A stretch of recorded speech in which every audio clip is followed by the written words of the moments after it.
Bismillahirrahmanirrahim. Assalamualaikum warahmatullahi wabarakatuh. Waalaikumsalam.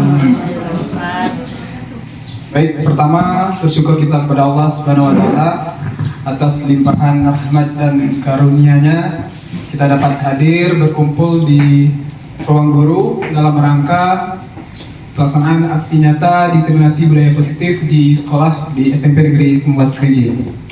Salawat serta salam tak untuk pula kita peruntukkan buat junjungan kita Nabi besar Muhammad sallallahu alaihi wasallam. Allahumma shalli ala Muhammad wa ali Muhammad. Baik, tidak memperpanjang mukadimahnya di pada pagi hari ini adapun materi akan disampaikan oleh Ibu Deta Fitrianita SPD tentang aksi nyata diseminasi budaya positif di sekolah. Ini merupakan rangkaian dari kegiatan calon guru penggerak angkatan 9. Ya, untuk lebih lengkapnya, lebih jelasnya kepada Ibu Deta Fitrianita SPD, waktu dan tempat dipersilakan. Baik, assalamualaikum warahmatullahi wabarakatuh. Puji syukur marilah kita ucapkan kehadiran Allah Subhanahu wa taala, karena berkat rahmat dari beliau kita bisa berkumpul di ruangan ini dalam kegiatan aksi nyata diseminasi budaya positif di sekolah. Selanjutnya salawat berangkaikan salam tak lupa kita hadiahkan kepada junjungan kita Nabi besar Muhammad sallallahu alaihi wasallam.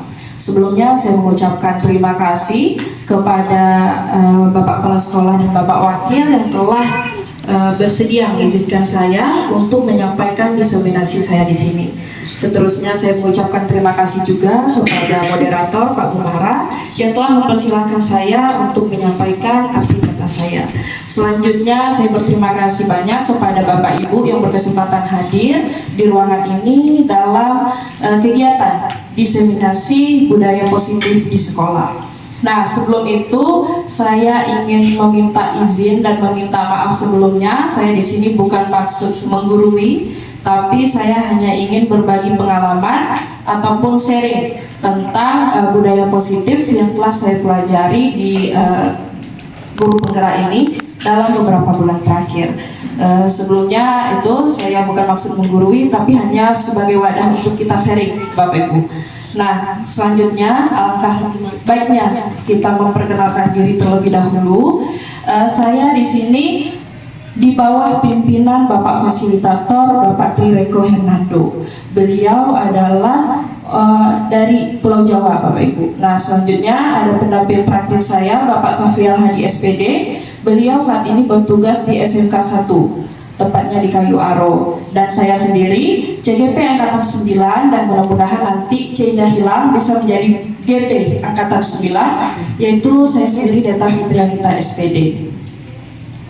Selanjutnya, adapun konsep inti budaya positif yang ingin saya sampaikan di sini ada 8. Yang pertama itu perubahan paradigma belajar. Selanjutnya ada disiplin positif, lalu ada nilai-nilai kebajikan, ada kebutuhan dasar manusia, ada motivasi perilaku manusia, posisi kontrol guru, lalu ada keyakinan kelas dan segitiga restitusi.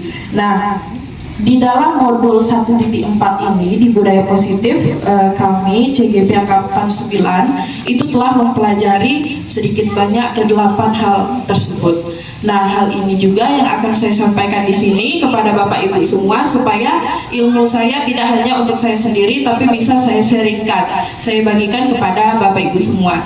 Dan saya ingatkan lagi, ini bukan maksud menggurui, tapi hanya wadah sharing Bapak Ibu. Nah, selanjutnya itu ada kita memasuki ke pembelajaran dengan paradigma baru. Mungkin untuk pembelajaran paradigma baru Bapak Ibu semua sudah familiar dengan yang namanya profil pelajar Pancasila. Nah, kira-kira ada berapa profil pelajar Pancasila Bapak Ibu? Ada berapa? Nah, ini di samping kanan saya sudah ada 6 profil pelajar Pancasila. Nah, yang pertama itu ada beriman dan bertakwa kepada Tuhan Yang Maha Esa dan berakhlak mulia. lalu ada berkebinekaan global, ada bergotong royong, kreatif, bernalar kritis, dan mandiri. Nah, ini adalah kita sebagai guru, keenam ini yang harus kita tanamkan kepada peserta didik kita. Jadi sebenarnya di sini tujuan dari pembelajaran itu adalah membentuk peserta didik yang berprofil pelajar Pancasila, yaitu mempunyai keenam ini di dalam dirinya, seperti itu. Nah, seperti itu juga dengan pembelajaran dengan paradigma baru. Pembelajaran dengan paradigma baru itu merupakan pembelajaran yang dirancang berdasarkan prinsip pembelajaran berdiferensiasi. Nah, di sini memang kita sedang gencar-gencarnya dengan melaksanakan pembelajaran berdiferensiasi. Bagaimana itu berdiferensiasi? Jadi di dalam kelas kita tidak hanya menggunakan satu metode saja, tidak hanya menggunakan satu media saja. Biasanya kan kita seperti itu. Kita gunakan satu metode untuk seluruh siswa di kelas.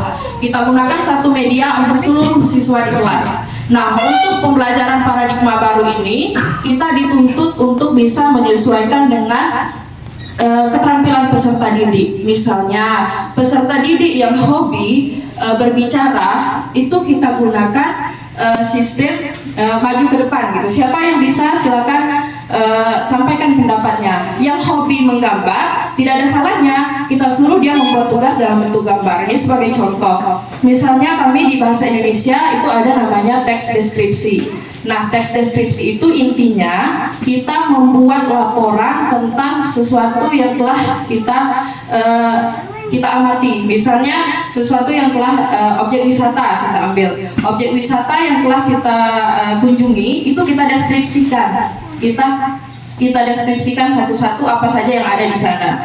Satu, misalnya peserta didik yang hobi menggambar, tidak ada salahnya kita suruh tugasnya itu dalam bentuk gambar. Berarti dia menggambarkan objek wisata yang pernah dia kunjungi. Terus yang kedua, peserta didik yang hobi berbicara, yang hobi show off seperti itu, nggak ada salahnya kita suruh dia membuat vlog di objek wisata tersebut. Jadi misalnya vlognya silakan kunjungi objek wisata tersebut, dia membuat vlog dijelaskan apa aja yang ada di sana. Terus selanjutnya ada juga yang hobi menulis misalnya, itu tidak ada salahnya kita suruh dia mengarang. Jadi dalam satu tugas tidak harus bentuknya itu satu, jadi bisa beragam bentuk. Intinya dia bisa menjelaskan, mendeskripsikan tempat yang dia kunjungi, bisa bentuk gambar, bentuk video, bentuk tulisan, apapun itu. Nah, selanjutnya ini ada miskonsepsi tentang teori kontrol. Nah, di sini kan kita sebagai guru hanya mengontrol. Kita tidak boleh terlalu menekan siswa. Nah, tapi ada beberapa miskonsepsi, salah pengertian artinya tentang teori kontrol ini. Padahal teori kontrol ini sangat dianjurkan untuk kita gunakan pada peserta didik kita di kelas. Tapi selama ini banyak kesalahan miskonsepsi tentang teori kontrol. Yang pertama itu ilusi guru mengontrol murid. Jadi guru itu hanya fungsinya mengontrol, apa yang disuruh guru iya, apa yang disuruh guru iya, seperti itu. Nah, selanjutnya ada ilusi bahwa semua penguatan positif efektif dan bermanfaat. Nah, selanjutnya ada ilusi bahwa kritik dan membuat rasa bersalah mampu menguatkan karakter. Nah, ini juga Bapak Ibu, kadang kita sering membuat siswa itu merasa bersalah, bukannya merasa kalau dia itu telah melakukan kesalahan. Jadi dia tuh merasa bersalah, terpuruk seperti itu. Nah, selanjutnya ada ilusi bahwa orang dewasa berhak memaksa. Nah, ini kan ibaratnya kita sebagai guru berhak memaksa anak. Anak ini kan belum kita katakan dewasa. Jadi kita sebagai guru berhak memaksa apapun yang kita inginkan, kita harus paksa mereka untuk melakukan. Nah, itu miskonsepsi, itu kesalahan yang selama ini kita terapkan seperti itu. Nah, selanjutnya ada juga yang namanya mengubah paradigma stimulus respon ke pendekatan teori kontrol. Jadi selama ini kita menggunakan stimulus respon. Cobalah kita ubah ke teori kontrol. Nah, stimulus respon itu contohnya bisa Bapak Ibu lihat pada tabel di sebelah kanan saya. Ada realitas atau kebutuhan kita itu sama. Jadi kita menyamakan semuanya. Padahal di teori kontrol itu realitas atau kebutuhan kita berbeda. Nah, setiap anak, setiap orang itu mempunyai kebutuhan yang berbeda. Misalnya, anak yang A kebutuhannya bukan kita suruh untuk menulis, tapi dia lebih suka show off tadi. Jadi kita suruh dia untuk bisa berbicara, mengeluarkan yang bisa dia ucapkan. Terus juga ada semua orang melihat hal yang sama. Jadi kita semua ini selalu mengarahkan pandangan itu kalau satu ya satu. Tidak boleh kalau satu itu sama dengan 3, satu itu sama dengan 4, itu tidak boleh. Jadi satu ya satu gitu aja. Padahal setiap orang memiliki gambaran berbeda. Misalnya si A memiliki pandangan yang berbeda, si B juga memiliki pandangan yang berbeda. Itulah di sini kenapa teori kontrol sangat diperlukan. Nah, selanjutnya juga pada stimulus respon itu kita mencoba mengubah orang agar berpandangan sama. Nah, jadi ini juga sama. Jadi kita memaksa siswa untuk terus berpandangan sama seperti kita. Padahal itu tidak boleh, Bapak Ibu. Nah, untuk di teori kontrolnya itu kita berusaha memahami pandangan orang lain tentang dunia. Jadi bagaimana anak-anak ini bisa memandang suatu permasalahan atau memandang suatu kehidupan itu berbeda. Tidak harus sama dengan pemikiran kita. Misalnya kamu harus jadi harus rajin, harus dapat nilai 100. Nah, dengan cara mengumpulkan tugas, tidak seperti itu. Banyak hal yang harus dilakukan untuk bisa memenuhi ketercapaian dalam pembelajaran tadi. Nah, begitupun untuk selanjutnya Bapak Ibu bisa Bapak Ibu baca. Ada juga orang lain bisa mengontrol saya, lalu hanya Anda yang bisa mengontrol diri Anda. Pada dasarnya sebegitu manapun kita mengontrol siswa, kalau memang dalam dirinya itu tidak ada keinginan untuk berubah, itu tidak bisa. Sekeras apapun, oh kamu silakan hormat bendera, silakan mengelilingi lapangan, dengan harapan mereka jerah seperti itu harapan kita. Setelah kita melakukan hal tersebut, kita berharap sekali mereka bisa jerah dan tidak mengulangi kembali. Padahal hal seperti itu sangat tidak dianjurkan. Karena apa? Karena itu sifatnya jangka pendek. Nah, mereka tetap dalam dirinya itu tidak ada unsur tidak ada unsur dari dalam dirinya. Jadi hanya bersifatnya keterpaksaan saja. Hanya terpaksa, oh ya sudah saya terpaksa melakukan ini. Jadi dalam dirinya masih ada rasa dongkol. Jadi itulah yang tidak kita inginkan di sini. Nah, selanjutnya juga ada saya bisa mengontrol orang lain, Anda tidak bisa mengontrol orang lain. Lalu ada pemaksaan ada pada saat bujukan gagal. Lalu kolaborasi dan konsensus menciptakan pilihan-pilihan baru. Nah, di sini sebenarnya kolaborasi antara kita semua pihak sekolah, baik guru, kepala sekolah, wakil kepala sekolah, dan siswa, kita harus saling berkolaborasi untuk bisa meningkatkan mutu sekolah kita, seperti itu, visi sekolah kita. Jadi tidak hanya misalnya kita memberatkan kepada wakil kesiswaan saja atau ke BK saja, tidak seperti itu. Nah, selanjutnya juga ada tentang disiplin positif. Nah, ini dia disiplin positif. Disiplin berasal dari kata disiplina yang artinya belajar. Nah, jadi sebenarnya disiplin itu belajar, Bapak Ibu.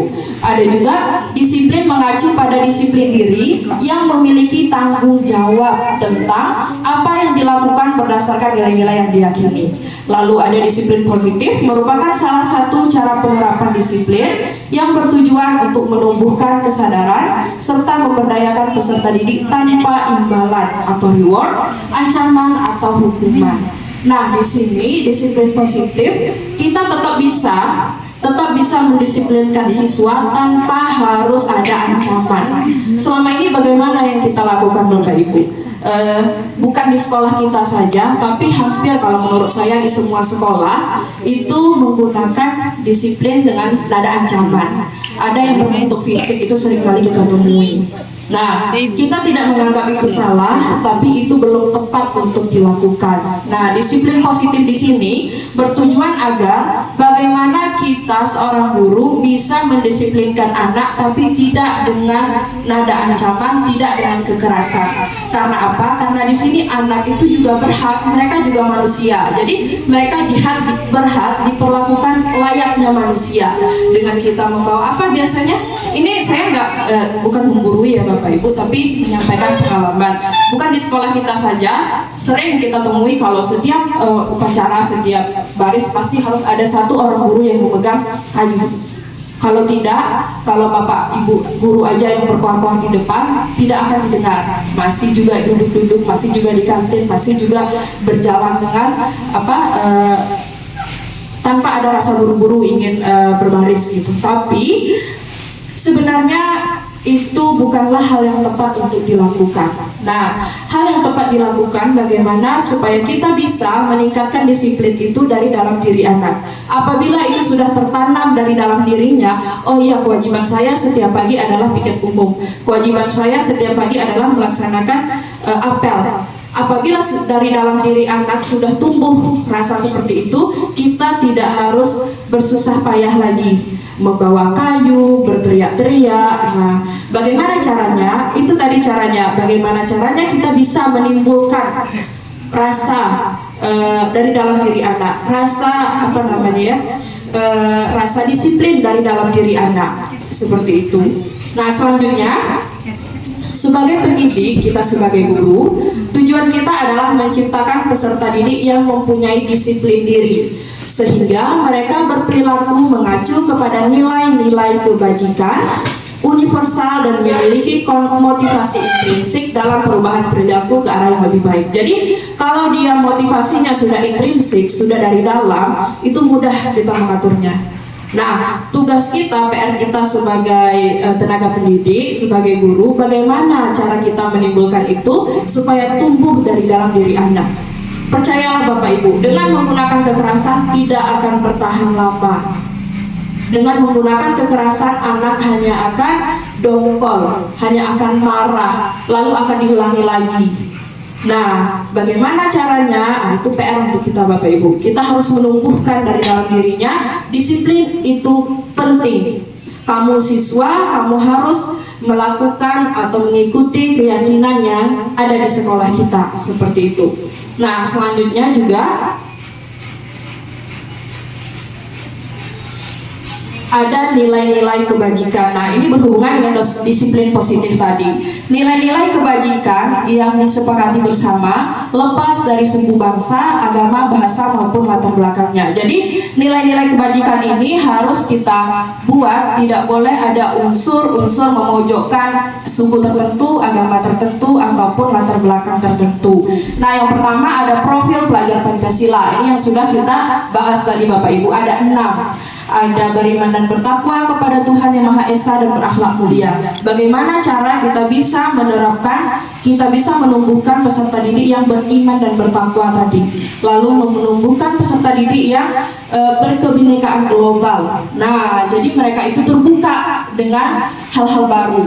Lalu ada juga gotong royong, mandiri, kreatif, dan bernalar kritis. Jadi kita harus menciptakan peserta didik yang mempunyai profil pelajar Pancasila. Selanjutnya ada Primary Years Program atau PYP, itu ada toleransi. Nah, toleransi, rasa hormat, integritas, mandiri, ada juga menghargai, antusias, empati, keingintahuan, kreativitas, kerjasama, percaya diri, dan komitmen. Nah, jadi dari profil pelajar Pancasila ini nanti akan membuat atau akan menciptakan pelajar yang ini tadi, toleransi, mempunyai rasa hormat, integritas. Jadi semuanya itu tetap berpedoman pada profil pelajar Pancasila.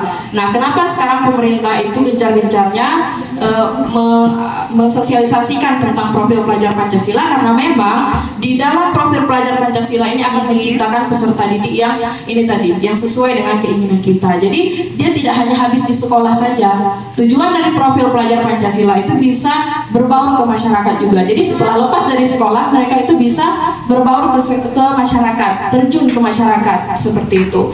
Nah, lalu ada keterampilan hidup dapat dipercaya, misalnya lurus hati, nah tidak iri dengki. Lalu ada pendengaran yang aktif, tidak merendahkan orang lain, dan memberikan yang terbaik bagi diri. Nah, itu adalah nilai-nilai kebajikan yang harus kita tanamkan kepada peserta didik kita. Selanjutnya juga ada yang namanya kebutuhan dasar manusia. Nah, sebenarnya setiap kita manusia ini mempunyai kebutuhan dasar. Kebutuhan dasar manusia adalah segala sesuatu yang kita lakukan untuk mendapatkan apa yang kita inginkan. Nah, seluruh tindakan yang kita lakukan memiliki tujuan tertentu, dan semua usaha terbaik yang kita lakukan adalah dalam rangka agar kebutuhan dasar kita terpenuhi dengan baik.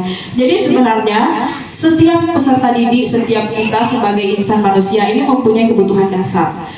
Nah, itulah mengapa kadang kita melihat ada siswa yang terlambat, ada siswa yang suka ribut, ada siswa kadang yang suka mencari perhatian. Mungkin itu salah satu cara mereka untuk memenuhi kebutuhan dasarnya. Karena pada dasarnya sebagai manusia kita mempunyai kebutuhan dasar yang harus kita penuhi. Nah, ini ada beberapa kebutuhan dasar yang kita harus penuhi sebagai manusia.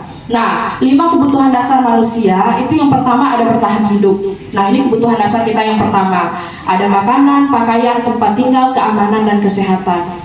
Terus selanjutnya ada kasih sayang dan rasa diterima. Nah, bagaimana caranya supaya kita bisa merasakan kasih sayang dan juga diterima di lingkungan kita, yaitu dengan rasa diterima, dipedulikan, berbagi, kerjasama, menjadi bagian dalam kelompok. Selanjutnya juga ada penguasaan. Nah, ini berhubungan dengan harga diri, ada keinginan untuk dianggap, memimpin, berprestasi, diakui dan didengar.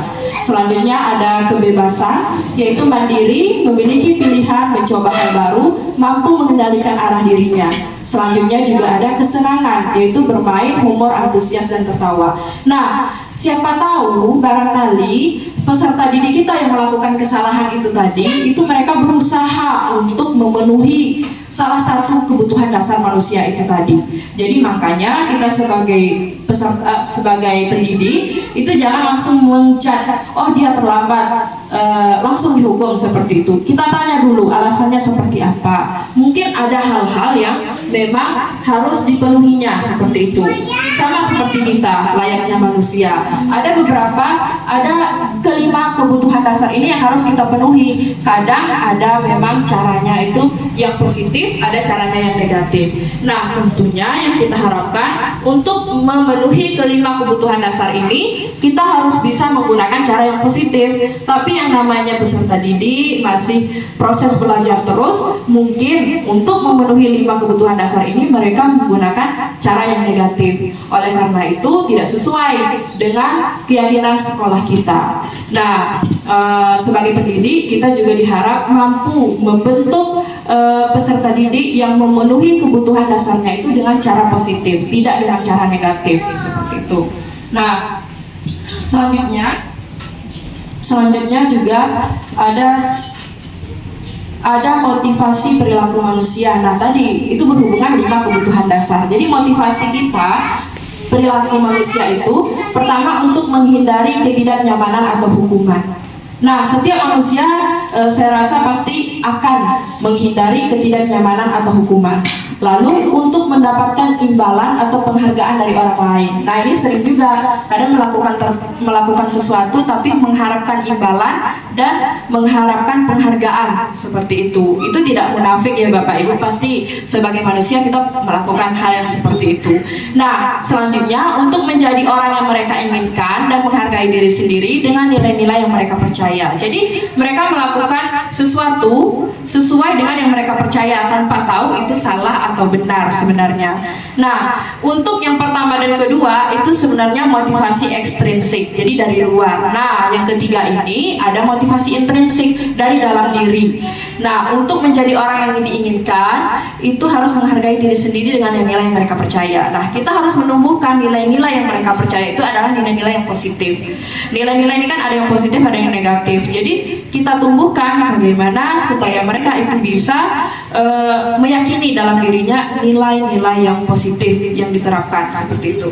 Nah, selanjutnya ada juga tentang hukuman, konsekuensi, dan restitusi. Nah, di sini dalam menerapkan kedisiplinan ada 3 perbedaannya. Kadang ini beda-beda tipis. Nah, ada yang namanya hukuman, ada konsekuensi, ada restitusi. Kalau hukuman itu tidak terencana atau tiba-tiba. Misalnya kita tidak merencanakan, tiba-tiba saja, oh dia terlambat langsung bersihkan sampah, dia terlambat langsung berdiri di lapangan atau langsung mengelilingi lapangan. Itu kan tanpa kita rencanakan, tiba-tiba saja. Selanjutnya juga murid tidak tahu apa yang akan terjadi dan terlibat. Jadi murid juga nggak tahu apa yang akan terjadi setelah mereka melakukan hukuman tadi. Mereka tidak tahu apa lagi selanjutnya akan terjadi, atau hukuman lagi ataukah apa seperti itu. Nah, selanjutnya juga bersifat satu arah. Satu arah ini artinya hanya arahnya ke kita sebagai guru, peserta didik itu sama sekali tidak dilibatkan. Kita tidak mendengarkan mereka, itulah bahasa kasarnya.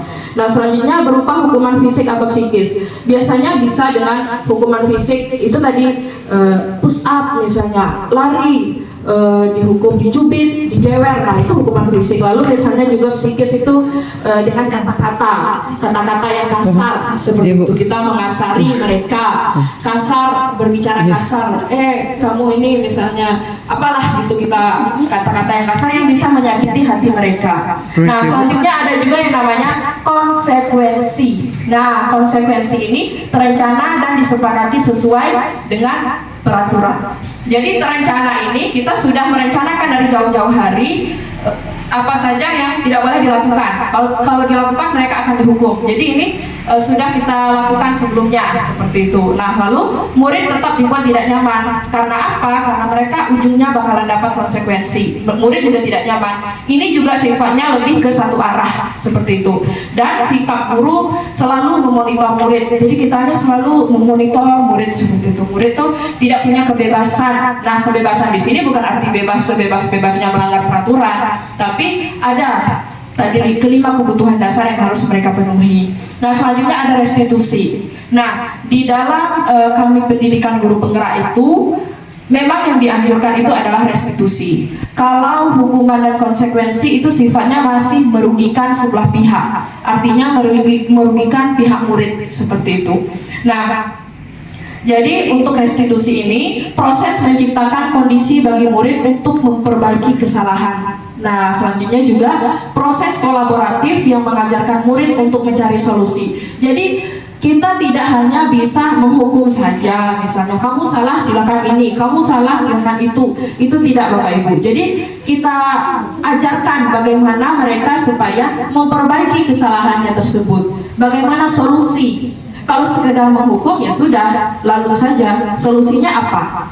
Besok diulangi lagi, lalu solusinya apa? Nah, solusi, bagaimana cara kita menggali solusi ini? Misalnya kita ambil contoh, ada siswa yang terlambat. Nah, siswa yang terlambat ini ternyata setelah digali, dia bergadang semalaman. Karena apa? Karena main game. Nah, bagaimana cara kita mencari solusi? Kalau ada yang bergadang, ada yang terlambat karena main game, tentu solusinya adalah untuk keesokan harinya, untuk malam selanjutnya tidak usah begadang lagi, tidak usah main game lagi. Nah, itu kita usahakan keluar terucap dari mulut peserta didik, bukan kita yang mengucapkan. Misalnya, lalu apa solusi yang kamu butuhkan? Pasti dia berpikir, kalau memang kita begadang, main game, solusinya apa? Supaya tidak terjadi hal yang sama. Tentu jangan begadang, jangan main game sampai malam, seperti itu. Jangan pernah keluar dari mulut kita. Keluarkan itu dari mulut peserta didik, supaya dia bisa ada. Memang hal seperti ini tidak bisa akan mudah kita terapkan 1-2 kali Bapak Ibu. Pasti akan ada yang diulangi lagi. Tapi dengan seiring terusnya kita melakukan hal ini, tentu itu akan tumbuh dalam diri peserta didik, akan malu sendiri. Nah, kalau kita marah saja, itu tentu itu tadi jangka pendek, mereka akan mendongkol. Tapi kalau ini kita berusaha menumbuhkan dari dalam diri. Disiplin itu penting untuk kamu, bukan untuk kami sebagai guru, tapi untuk kamu. Dengan cara apa? Ya dengan cara menerapkan disiplin tersebut. Sebenarnya saya yakin peserta didik kita ini tahu mana yang salah, mana yang benar. Tapi mereka berusaha untuk mengingkari itu. Nah, itu tadi untuk memenuhi kelima kebutuhan dasar. Mungkin ada yang di rumah, ini kita ambil saja contoh, ada yang di rumah tidak terlalu diperhatikan. Nah, ada yang broken home, ada yang di rumah tidak bebas mengekspresikan dirinya. Di sekolahlah tempat dia mengekspresikan itu dan mengeluarkan itu. Nah, kita sebagai guru ini memang harus ibaratnya sabar menghadapi perilaku siswa yang begitu banyak ya. Jadi untuk itu kita harus menerapkan restitusi. Kita ciptakan kesadaran itu dari dalam diri peserta didik. Kalau sudah tercipta dari dalam, itu tidak perlu kita repot-repot lagi sebagai guru, bawa kayu, teriak-teriak di mikrofon, tidak perlu. Karena apa? Karena mereka sudah sadar akan hal yang harus mereka lakukan seperti itu. Jadi ingat ya Bapak Ibu, yang harus kita lakukan itu adalah restitusi. Kita usahakan, memang tidak bisa secara itu, tapi kita usahakan kan lambat laun kita kurangi yang namanya hukuman. Hukuman itu bukan di sekolah kita saja, rata-rata saya lihat di sekolah itu pengalaman-pengalaman di CGP 9 juga permasalahannya itu hukuman. Nah, ini pengalaman sedikit Bapak Ibu. Dulu juga sebenarnya saya meremehkan yang namanya restitusi. Saya cenderung orangnya sifatnya penghukum seperti itu. Di sekolah yang lama itu ada kami dulu, ibu itu angkatan 4. Dia juga sedang menjalani pendidikan guru penggerak waktu itu. Tapi ketika ini juga dia berusaha memberikan kepada kami sebagai guru itu bagaimana cara menggunakan disiplin positif tanpa harus menghukum. Tapi dari diri dalam saya sendiri, saya menolak hal tersebut. Ibaratnya apa sih, mana bisa mendisiplinkan murid tanpa hukuman. Nah, saya begitu menolak waktu itu. Malahan waktu itu di sana saya saya bukan guru BK, cuman kalau saya masuk kelas tidak ada yang berani bergerak sedikit pun. Nah, ini pengalaman Bapak Ibu, tidak ada yang berani bergerak sedikit pun. Kalau saya suruh masuk, semuanya masuk, tidak ada yang berani. Padahal saya bukan guru BK. Nah, waktu itu ibu itu juga sempat menasehati saya, Ibu Deta jangan terlalu keras sama anak katanya, karena ya dijelaskan pengalamannya selama mengikuti guru penggerak kayak gitu kan, kita nggak boleh seperti itu. Ya saya iyakan, tapi dari dalam diri saya menolak. Itu mana bisa mendisiplinkan murid tanpa hukuman, muridnya harus dibikin jerah seperti itu. Di sana saja kalau guru-guru sudah kewalahan mendisiplinkan murid, itu keluar saya teriak saja saya sekali, semuanya diam, nggak ada yang berani berbicara. Itu saking kerasnya. Tapi itu aliran yang saya anut dulu. Nah, sebelum mengikuti guru penggerak ini. Setelah saya mengikuti guru penggerak, saya mulai tahu, tapi masih juga ada nilai-nilai penghukum dalam diri saya, cuman berusaha saya kurangi. Nah, ada 5 posisi kontrol kita sebagai guru. Yang pertama itu ada penghukum. Nah, ada penghukum, ada pembuat rasa bersalah, ada teman, ada pemantau, dan ada manajer. Nah, di sini yang pertama itu sebagai penghukum. Nah, penghukum ini misalnya kita ambil saja contohnya kasus siswa tidak memakai atribut lengkap saat upacara bendera. Kalau kita penghukum, kamu tidak memakai atribut lengkap, silakan hormat bendera selama 1 jam. Jadi kita menghukum saja, menghukum habis itu sudah.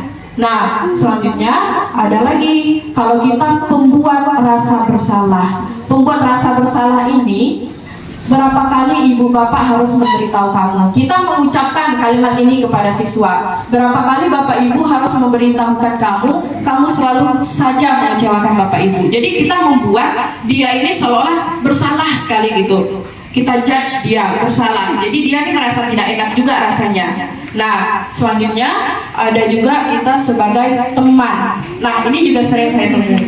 Selain penghukum, mungkin teman ini sering kita temui. Guru memposisikan dirinya sebagai teman. Ayo dong ikuti aturan sekolah, tolong bapak ibu sekali ini. Lalu ya sudah, tidak apa-apa, lain kali jangan sampai berbuat seperti ini lagi. Ini adalah contoh-contoh percakapan yang kita ucapkan kepada siswa apabila dia melakukan kesalahan. Nah, sebenarnya bapak ibu, saya dulu juga seperti itu, suka memposisikan diri saya sebagai teman kepada siswa yang saya sukai seperti itu. Padahal ternyata setelah dipelajari sebagai teman bagus, cuman ada ada sisi negatifnya ternyata sebagai teman. Mereka tuh akan merasa ketergantungan kepada kita. Jadi dia akan merasa aman apabila kita ada. Tapi kalau kita tidak ada, dia merasa tidak aman, kayak gitu. Ataupun ketika dia melakukan kesalahan, dia merasa akan dibela oleh guru yang dianggap akrab atau teman tadi. Padahal itu tidak dianjurkan untuk dilakukan seperti itu. Nah, selanjutnya juga ada pemantau. Nah, pemantau ini kamu sudah melanggar peraturan sekolah, kamu tahu konsekuensinya. Gitu. Jadi kita memantau mereka, lalu kita kasih hukumannya seperti apa. Nah, selanjutnya ada juga yang namanya manajer. Ada yang namanya manajer. Apakah kamu tahu kesalahanmu? Nah, ini percakapan ya, percakapan yang kita ucapkan. Lalu kira-kira bagaimana kamu memperbaiki kesalahanmu?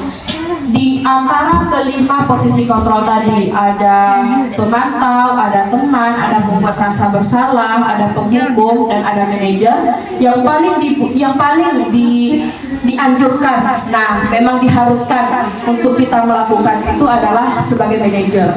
Nah, di dalam kami belajar guru penggerak ini juga selama beberapa bulan terakhir, itu memang kita diharuskan menjadi seorang manajer, bukan penghukum, bukan teman, bukan pembuat rasa bersalah, dan bukan juga pemantau. Manajer ini kita bisa menggali permasalahan yang ada, apa masalah yang telah dia lakukan, lalu apa solusi terbaik dari dia. Bukan kita yang menentukan solusi, tapi anak tersebut.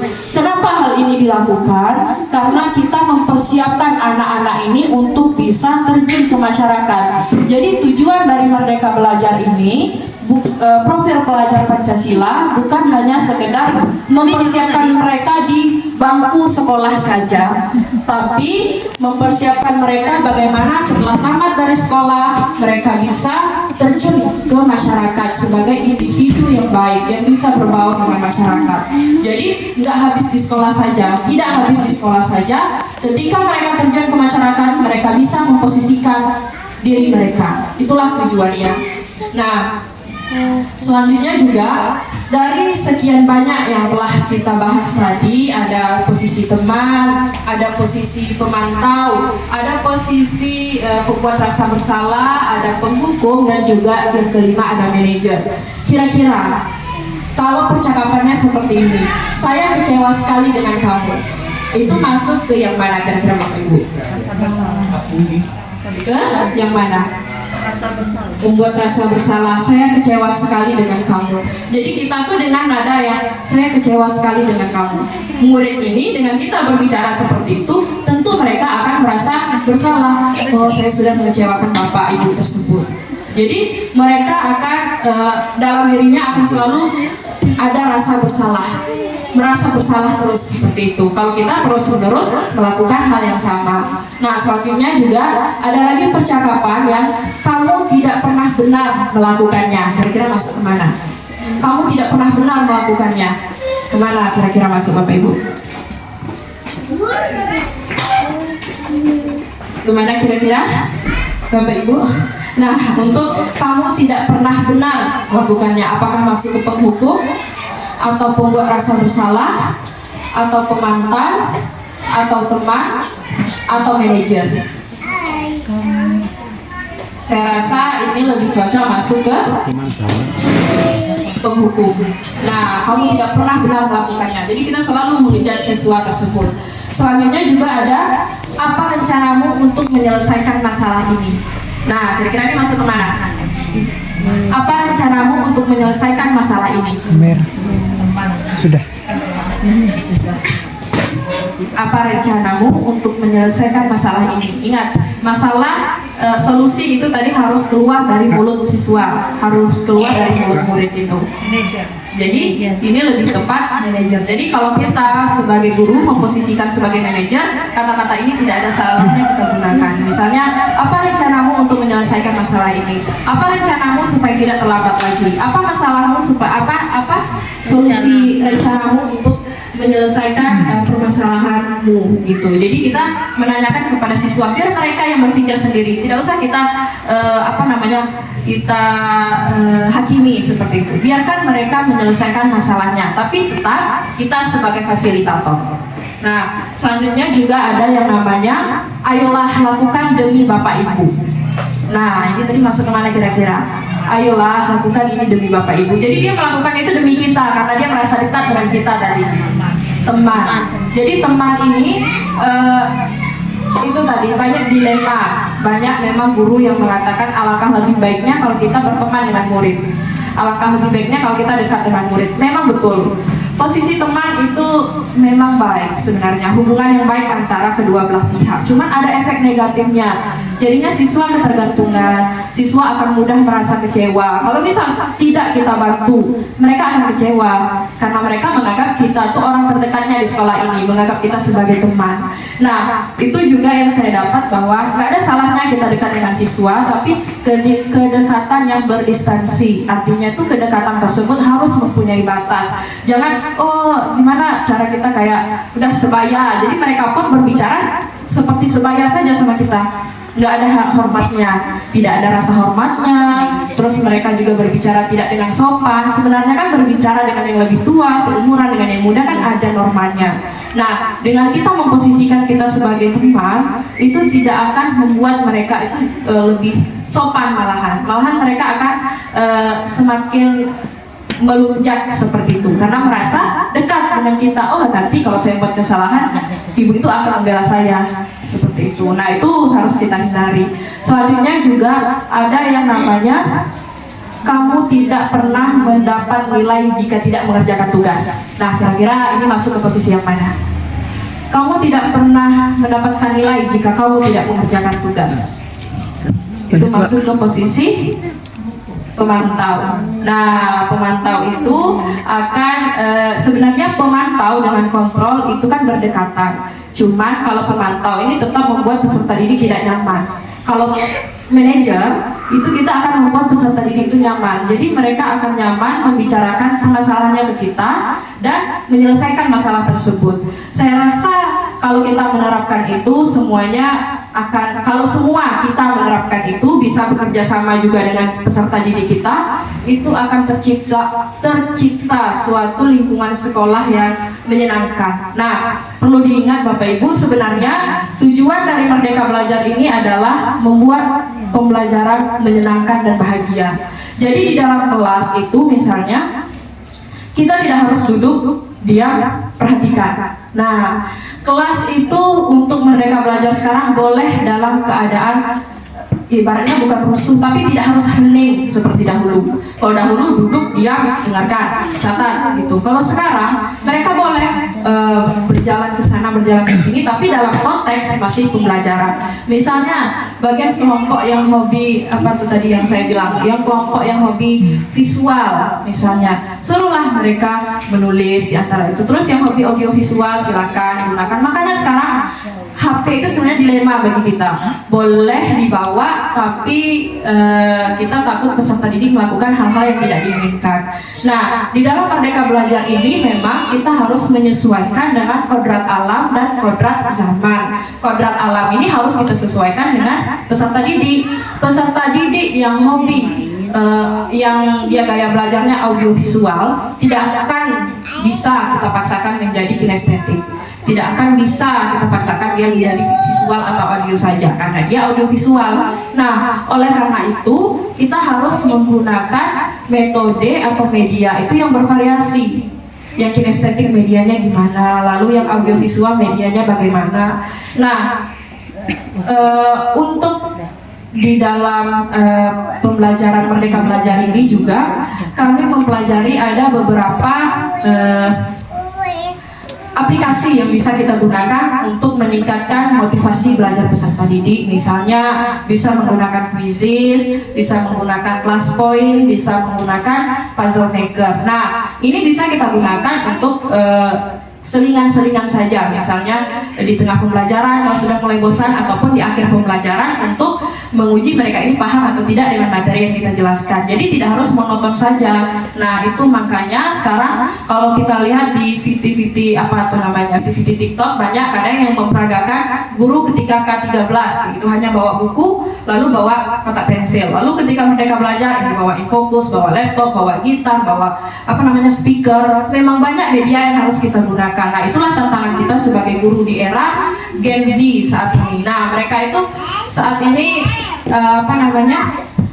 teknologi itu sudah mereka kuasai. Jadi kita harus bisa mengiringi mereka. Kita tidak boleh tinggal daripada peserta didik kita. Kita gunakan tadi kayak misalnya TikTok, TikTok yang hobi main TikTok, tidak ada salahnya kita suruh mereka membuat tugas dalam bentuk video TikTok itu tadi. Tapi tetap esensinya membuat tugas, bukan yang lain seperti itu. Nah, terus juga ada yang hobi ngevlog, kita suruh mereka membuat vlog. Tapi tetap esensinya itu tidak lari dari tugas yang kita suruh tadi.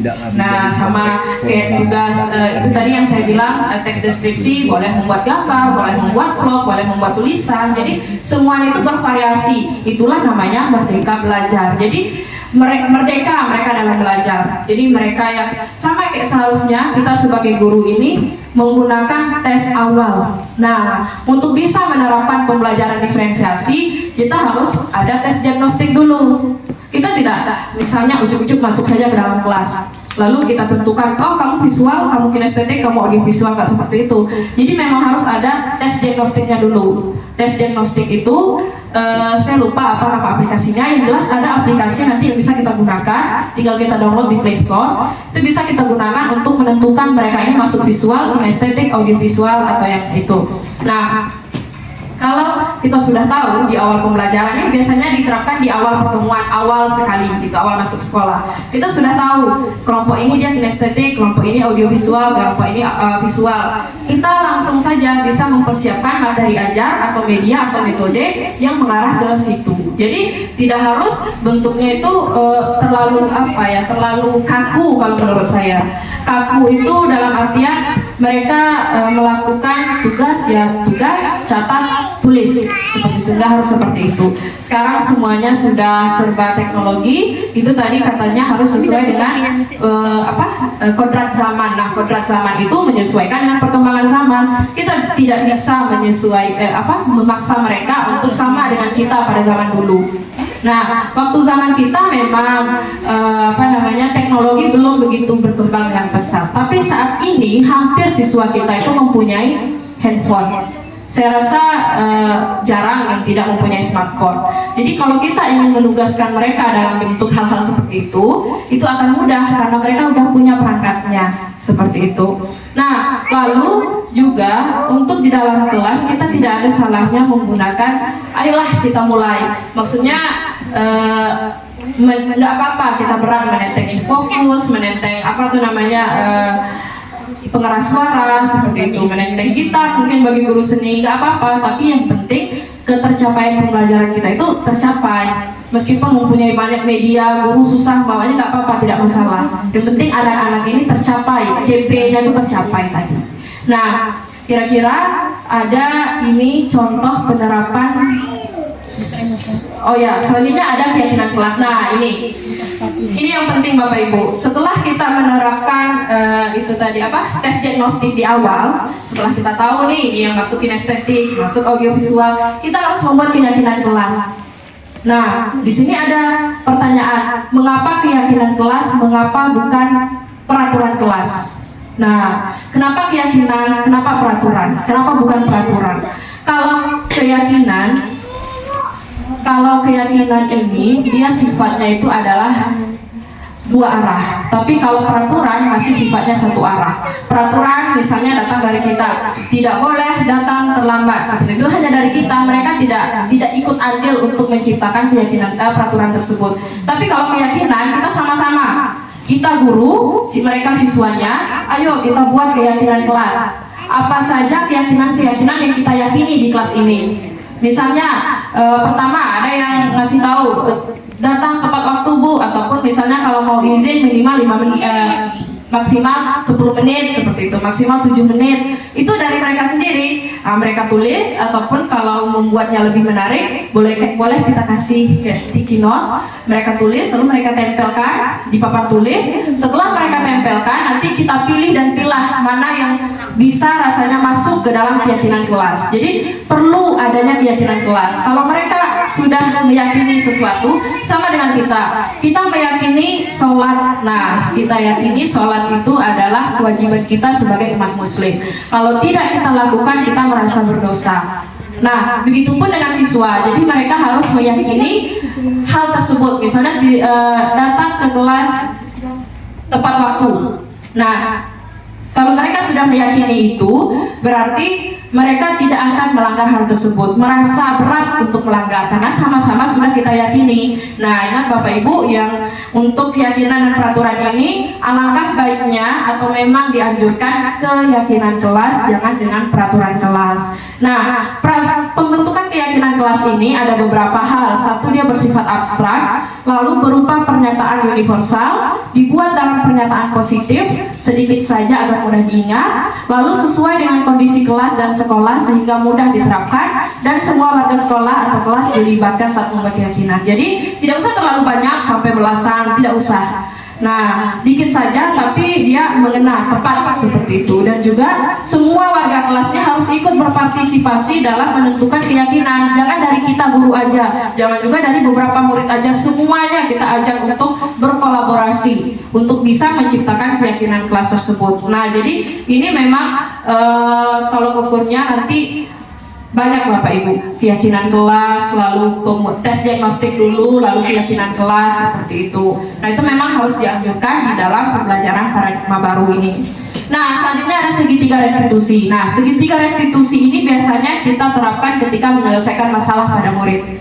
Nah, pertama, segitiga restitusi ini adalah suatu proses dialog. Jadi ada dialog antara kita dan juga murid yang dijalankan oleh guru agar dapat menghasilkan murid yang mandiri dan bertanggung jawab. Jadi gunanya segitiga restitusi, kita menciptakan peserta didik itu yang bertanggung jawab dan juga mandiri. Jadi mereka bisa bertanggung jawab atas kesalahannya dan mandiri mencari solusi dari permasalahannya. Bukan kita yang selalu menyuruh mereka, tapi mereka sendiri mencari solusi dan bertanggung jawab akan kesalahannya.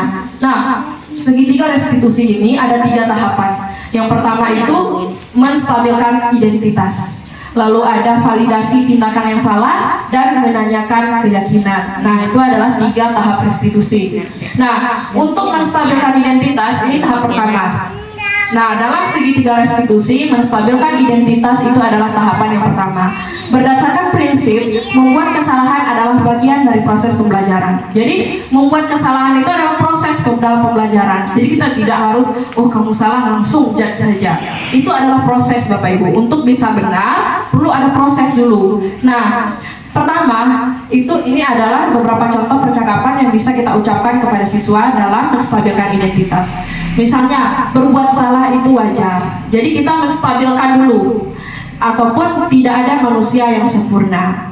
Nah, ibu bapak juga pernah melakukan kesalahan. Dan ibu bapak tidak mau mencari siapa yang salah, tapi ingin mencari solusi dari permasalahan ini.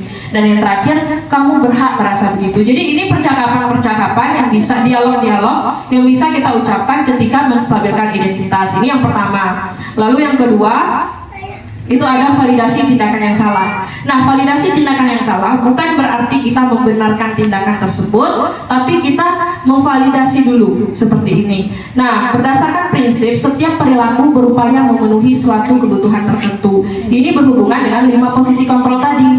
Jadi, kenapa mereka melakukan kesalahan? Kamu pasti punya alasan mengapa melakukan hal tersebut. Misalnya dia telat, kita tanya dulu, tanya, kamu pasti punya alasan melakukan hal tersebut. Nanti pasti dijawabnya alasannya apa. Lalu ada, kamu melakukannya karena mempertahankan sesuatu yang penting bagimu. Nah, jadi ini hanya contoh, nanti bisa divariasikan sesuai dengan permasalahannya. Dan yang terakhir itu adalah menanyakan keyakinan. Nah, menanyakan keyakinan ini ada hubungannya dengan keyakinan kelas tadi ataupun keyakinan sekolah, yaitu berdasarkan prinsip teori kontrol bahwa pada dasarnya kita termotivasi secara intrinsik. Apa keyakinan kelas kita? Jadi kalau dia melanggar, kita balik lagi tadi. Apa keyakinan kelas kita? Apa keyakinan yang belum kamu penuhi? Jadi kita akan tetap bermuara kepada keyakinan kelas.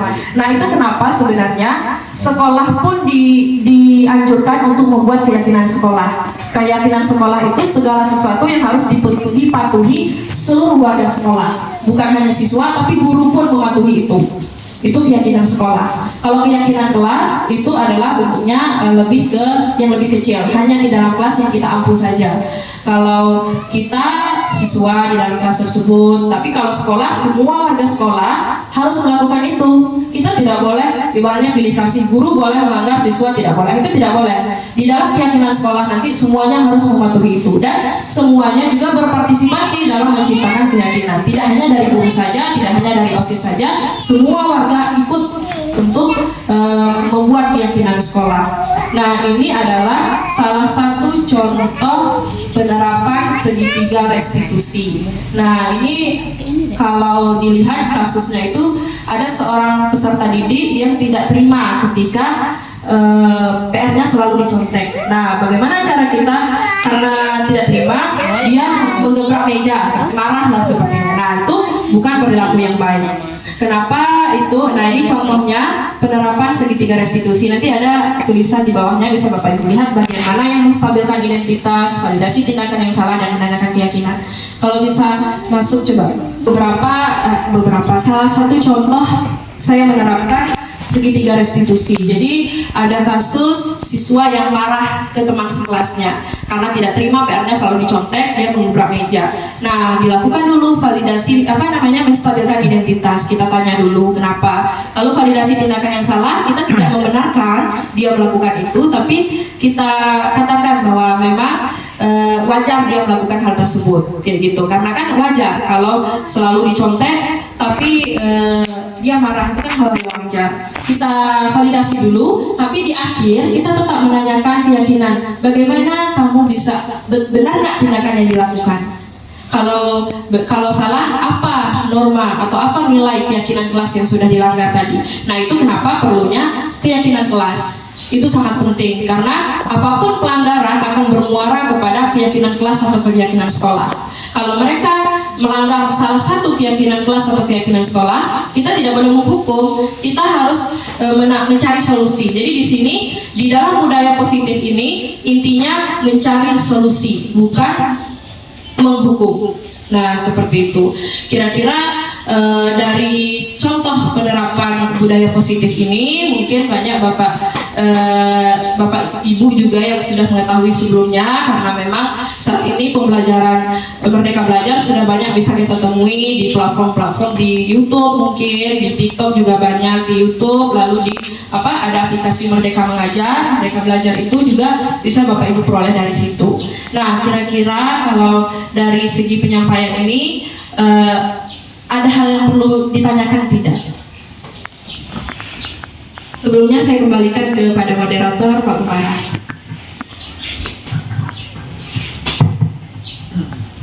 Oke, terima kasih.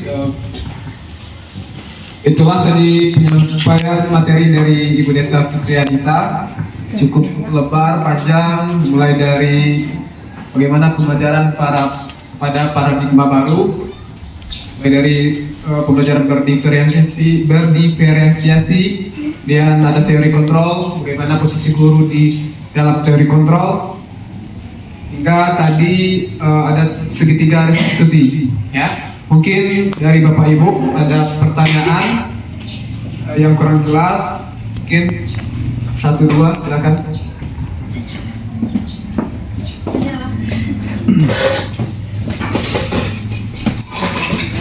Assalamualaikum warahmatullahi wabarakatuh. Waalaikumsalam. Ini ada suatu pertemuan mana dalam kami melaksanakan tugas. Ini ada terdapat sebagian kecil itu anak yang tidak melakukan keinginan untuk belajar dengan baik. Seperti beri tugas, kemudian belum juga akhirnya diberi ini contoh caranya lah, diberi arahan, namun berikutnya itu masih juga degil istilahnya. Nah, belum juga dia mengerti apa tujuan dari kita memberikan tugas. Nah, jadi untuk itu meminta saran bagaimana solusi yang terbaik untuk anak kita lebih bisa melakukan hal itu. Terima kasih.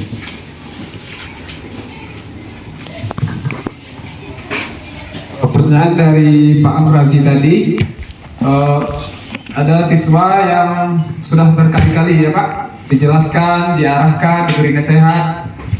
Tapi masih juga membandel, tidak mau mengikuti arahan guru.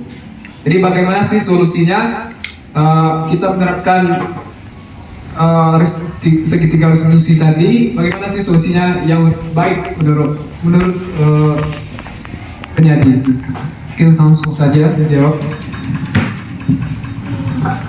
Baik, terima kasih kepada Pak Amrazi untuk pertanyaannya. Nah, di sini pertanyaannya, ada beberapa siswa yang membandel, tidak mau belajar dan tidak mengerjakan kelas, dan itu sudah dilakukan berulang kali. Kalau menurut saya, sepemahaman saya dan sepengetahuan saya sejauh ini, memang muaranya itu ada di balik lagi tadi ke keyakinan kelas. Kita buat keyakinan kelasnya terlebih dahulu. Misalnya kita sesuaikan dengan kondisi kelas kita. Kalau memang kelas kita itu terdapat peserta didik yang bandel, tidak mau mengerjakan kelas, berarti poin yang harus mengerjakan tugas tepat waktu itu tadi harus kita masukkan. Nah, jadi dengan adanya poin tersebut, peserta didik meyakini. Jadi ini namanya keyakinan kelas. Harus ada dan kelas, lalu sepakati bersama kalau keyakinan kelas ini harus dilakukan. Nah, tentu memang untuk ini menjadi dilema semua guru gitu ya. Semua guru mengalami hal ini. Di era sekarang banyak sekali ditemui peserta didik yang malas mengerjakan tugas, malas masuk kelas, selalu membolos. Nah, ini juga pertama tadi keyakinan kelas atau keyakinan sekolah, lalu yang kedua bisa kita terapkan segitiga restitusi. Kita tanyakan dulu, apa kendala dia tidak mengerjakan tugas. Nah, biasanya kalau kita sudah dari hati ke hati antara satu siswa dengan kita pasti akan terbuka. Kalau kita marah saja dalam kelas, kamu tidak mengerjakan tugas, keluar kelas, itu tidak akan terbuka pikirannya dan hatinya. Nah, biasanya kalau sudah face to face kita sama orang tersebut yang melakukan kesalahan, dengan menerapkan segitiga restitusi, itu insya Allah meskipun tidak bisa kita lakukan sekali dua kali saja, harus berkelanjutan. Nah, itu mudah-mudahan bisa terpecahkan, karena memang sudah ada kebetulan rekan kami di CGP itu yang menerapkan segitiga restitusi dan keyakinan kelas. Kasusnya sama, membandel di kelas ribut saja, tapi dengan keyakinan kelas tersebut lalu digunakan segitiga restitusi, lambat laun dia luluh hatinya. Jadi dia tahu, oh jadi keyakinan itu adalah sesuatu yang kita yakini bersama. Kita membuatnya bersama, yang kita yakini bersama dari kita. Tentu kalau kita melanggar itu kan ada rasa malu tersendiri. Nah, itu yang perlu kita tingkatkan dalam diri anak. Jadi harus membuat mereka sadar dari dalam dirinya, bukan karena terpaksa. Kalau terpaksa itu jangkanya pendek. Tapi kalau dari dalam diri itu jangkanya panjang, seumur hidup bisa mereka lakukan. Kalau terpaksa, dimarah, ataupun nanti siapa yang ngerjakan kelas yang dapat nilai 100, nanti yang paling dulu mengerjakan dapat ini, reward itu juga tidak bagus Bapak Ibu. Reward itu juga tidak disarankan untuk kita gunakan, karena nantinya juga akan membuat jangka pendek. Setelah rewardnya tidak ada, mereka tidak akan melakukan hal tersebut lagi. Jadi memang di segitiga restitusilah kuncinya dan keyakinan kelas. Pertama, untuk menghadapi itu, buat keyakinan kelas terlebih dahulu, sesuaikan poinnya, poin-poin keyakinan kelas tersebut sesuaikan dengan permasalahan yang ada di kelas. Lalu selanjutnya gunakan segitiga restitusi. Panggil yang tidak mengerjakan tugas, yang tidak ada, panggil. Tapi kita manggilnya bukan untuk diceramahi, tapi dengan menggunakan segitiga restitusi tadi. Saya rasa itu jawaban sementara untuk saya. Nanti kalau misalnya ada pengetahuan baru lagi akan saya sharing dengan Bapak Ibu. Terima kasih. Terima kasih. Itulah jawaban dari Ibu Deta Fitrianita tadi. Selanjutnya mungkin ada pertanyaan dari Bapak Ibu. Silakan. Nah, Assalamualaikum warahmatullahi wabarakatuh. Waalaikumsalam. Nah, terima kasih atas kesempatannya. Yang ingin saya tanyakan di sini adalah mengenai pembentukan keyakinan kelas tadi. Jadi, dalam pembentukan keyakinan kelas ini, apakah harus dilakukan setiap guru mata pelajaran atau wali kelas saja? Nah, kemudian kalau guru mata pelajaran juga melakukan hal ini, membentuk keyakinan kelas ini, apakah tidak akan menjadi masalah ketika keyakinan kelasnya berbeda antara satu hotel dengan hotel lain? Demikian, terima kasih.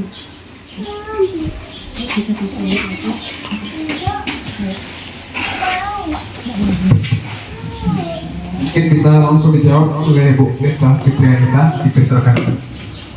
Baik, terima kasih. Pertanyaan dari Ibu Kiki yaitu bagaimana pembentukan keyakinan kelas, lalu apakah tidak apa-apa, misalnya berbeda permapelnya seperti itu.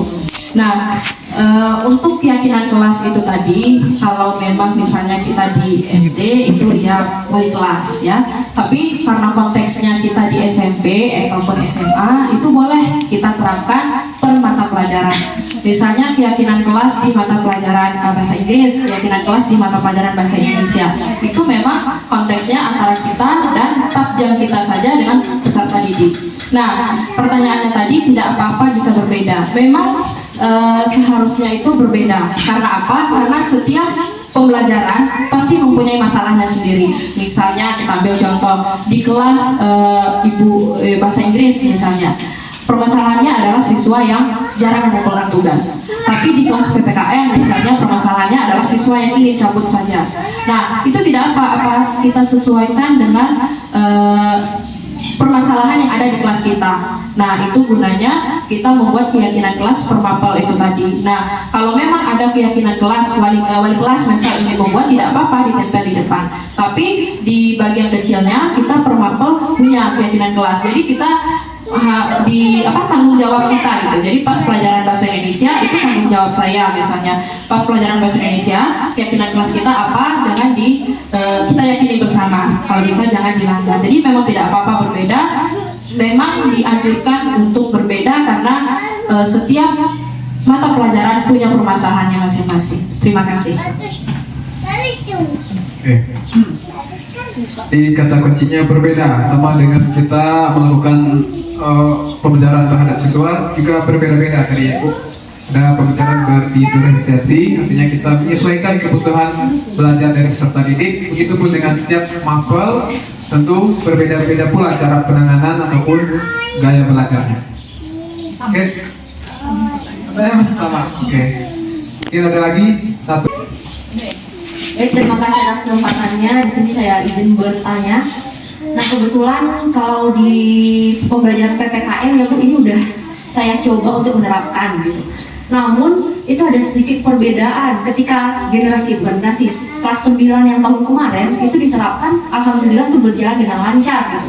Namun pada kelas 9 tahun ini ada sedikit kendala.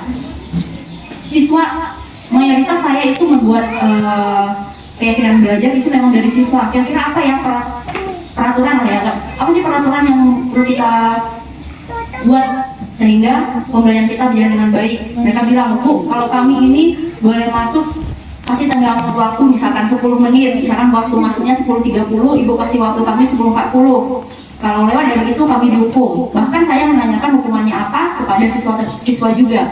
Nanti perwakilan satu persatu menandatangani begitu. Namun realitanya masih ada juga Bu. Jadi saya terkendalanya ketika ini gimana sih yang buat peraturan kan sama-sama, tapi kok malah ketika ada pelanggaran mereka kayak tidak konsekuen gitu sama peraturan yang telah dibuat. Itu kira-kira gimana solusinya gitu? Karena ada beberapa kelas, dari 3 kelas ada 2 kelas yang susah untuk saya menerapkan keyakinan kelas itu. Terima kasih dan kembalikan ke moderator.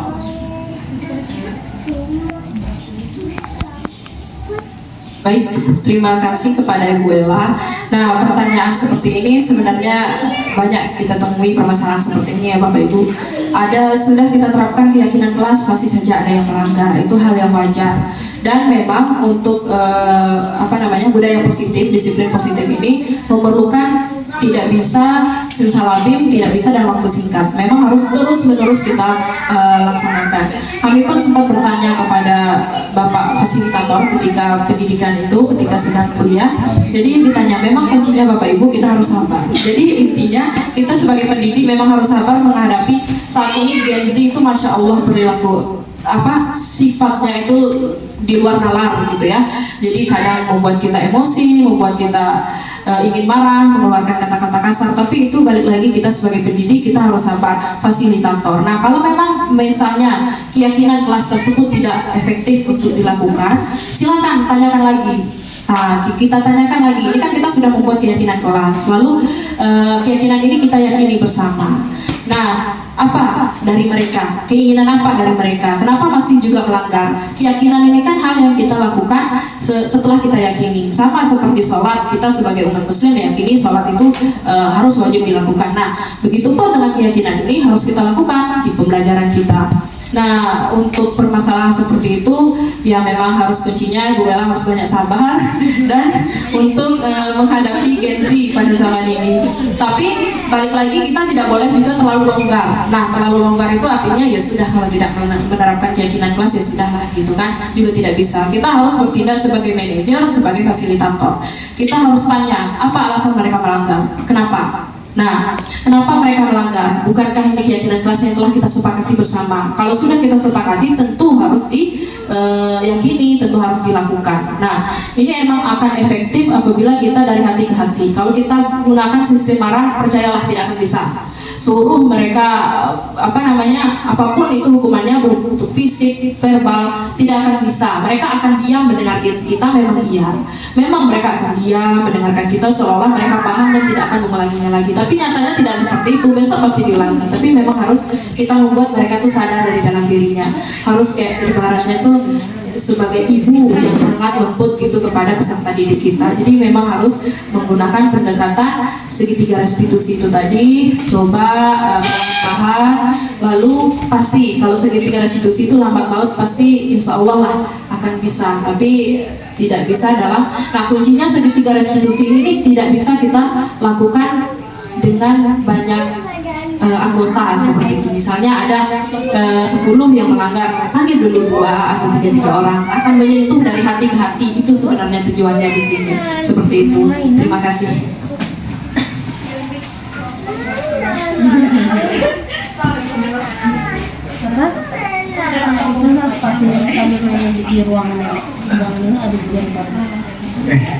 Terima kasih kepada penanya dan juga Ibu penyaji materi. Sangat panjang lebar tadi, kita dapat daging semua, ya, daging semua yang diberikan bagaimana pengejaran pada paradigma baru, bagaimana kita sebagai Bapak Ibu guru menghadapi generasi Z, generasi strawberry, ya, yang punya banyak ide tapi mudah menyerah, ya, mudah mengeluh. Semoga kita para Bapak Ibu guru dapat terus bersabar, terus menerus, ya, memberikan pelayanan terbaik untuk anak didik kita. Semoga juga dapat jadi amal ibadah untuk kita semua. Oke, mungkin hanya itu untuk hari ini. Terima kasih atas perhatian Bapak Ibu guru. Kami dari moderator, salah satu moderator, dan juga dari buku materi Bu Deta. Mohon maaf jika terdapat kesalahan kata. Terima kasih. Assalamualaikum warahmatullahi wabarakatuh.